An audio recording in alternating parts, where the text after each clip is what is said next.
తెలంగాణ రాష్ట్రంలోని 3.5 కోట్ల ప్రజలకు ముందుగా అడ్వాన్స్గా సావిత్రిబాయి పులే జయంతి శుభాకాంక్షలు తెలియజేసుకుంటున్నాం.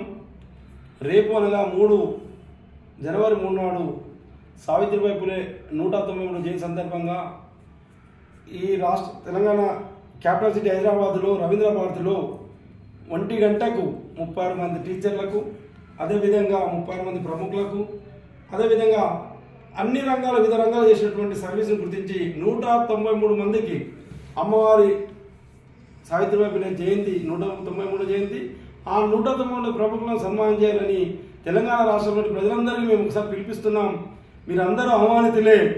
దీనికి ముఖ్య అతిథిగా పొన్న ప్రభాకర్ గారు రాష్ట్ర రవాణా బీ సంక్షేమ శాఖ మంత్రులు, అదే శ్రీమతి గుండా సురేఖ గారు అటవీ దేవాదాయ శాఖ మంత్రి గారు, అదేవిధంగా ఆది శ్రీనివాస్ ప్రభుత్వ విప్ గారు, అదేవిధంగా బీర్లా అల్లయ్య గారు ప్రభుత్వ విప్ గారు, మరి ఆత్మీయ అతిథులు, విశిష్ట అతిథులు, మరి తెలంగాణ రాష్ట్రంలోని సావిత్రిబాయి ఫౌండేషన్ కమిటీ వాళ్ళు, ఎంబీసీ డిఎన్టీ కుల సంఘాల ఆధ్వర్యంలో జరుగుతున్న ఈ ప్రోగ్రామును మీరందరూ జయప్రదం చేయాల్సిందిగా మరొకసారి సావిత్రిబాయి పులే జయంతి సందర్భంగా మీరందరికీ ప్రతి మహిళ ఉక్కు మహిళగా మారాలని, ఆనాడు భారతదేశంలో మొట్టమొదటి మహిళా ఉపాధ్యాయులుగా వెలుగొందినటువంటి ఆ అమ్మ సావిత్రిబాయి పులే ఆశయాలను ప్రజలకు తీసుకునే విధంగా రేపు నుంచి ఈ రాష్ట్ర ప్రభుత్వం మేము మళ్ళొకసారి రాష్ట్ర ప్రభుత్వాన్ని కొత్తగా ఏర్పడ్డ రేవంత్ రెడ్డి ముఖ్యమంత్రిగా ఉన్నటువంటి ఈ రాష్ట్ర కాంగ్రెస్ ప్రభుత్వాన్ని మేము డిమాండ్ చేస్తున్నాం.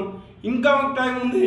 సావిత్రిబాయి పులే జయంతిని మీరే నిర్వహించాలని, అది ఆదర్శంగా మహిళలకు ఆదర్శంగా ఉండాలని. ఈ మధ్యలోనే మీరు ఏదో బస్ ఫ్రీ అన్నారు, దాన్ని మేము స్వాగతిస్తూ, మరి సావిత్రిబాయి పులే ఈ దేశానికి స్వతంత్రం వచ్చినప్పటి నుంచి ఒకే ఒక రోజు కూడా 70 సంవత్సరాలలో ఈ రాష్ట్ర ప్రభుత్వం నిర్వహించింది లేదు, కేంద్ర ప్రభుత్వం నిర్వహించలేదు. అందుకే కేంద్ర ప్రభుత్వం సావిత్రిబాయి పులే జయంతిని సెలవుదినం ప్రకటించాలి.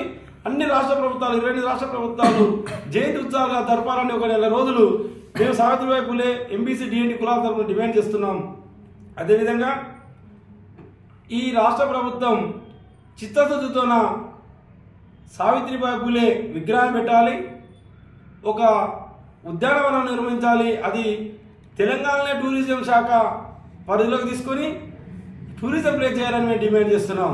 ఎందుకంటే అంబేద్కర్ భవనాలు ఉన్నాయి, పులే భవనాలు ఉన్నాయి. మరి అమ్మకు ఒక మహిళ 33% మనం రిజర్వేషన్ ఇస్తాను. మరి ఆ రిజర్వేషన్కి ఒక ఆలోచన ఉండాలి కదా. అందుకనే మేము సావిత్రిబాయి పులే తరఫున మరొకసారి డిమాండ్ చేస్తున్నాం. మహిళలకు 33% రిజర్వేషన్ మేము స్వాగతిస్తూ ఈ దేశంలోని మహిళలందరికీ శుభాకాంక్షలు తెలియజేసుకుంటూ ఈ రాష్ట్ర ప్రభుత్వం మరొకసారి మీరు పునరాలోచన చేసి దీనికి నిధులు కేటాయించి రాష్ట్ర ప్రభుత్వ పనులు ఉత్సాహ జరపాలని డిమాండ్ చేస్తున్నాం. నీకు నచ్చింది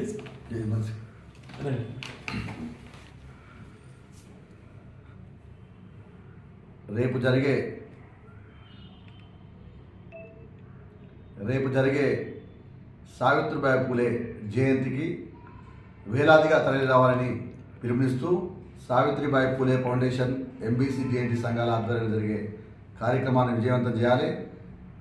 అదేవిధంగా రాష్ట్ర ప్రభుత్వం సావిత్రిబాయి పులే జయంతిని అధికారికంగా నిర్వహించాలి. పెద్ద ఎత్తున తరలి వచ్చి అమ్మకు నివాళులు అర్పించాలని కోరుతున్నాం.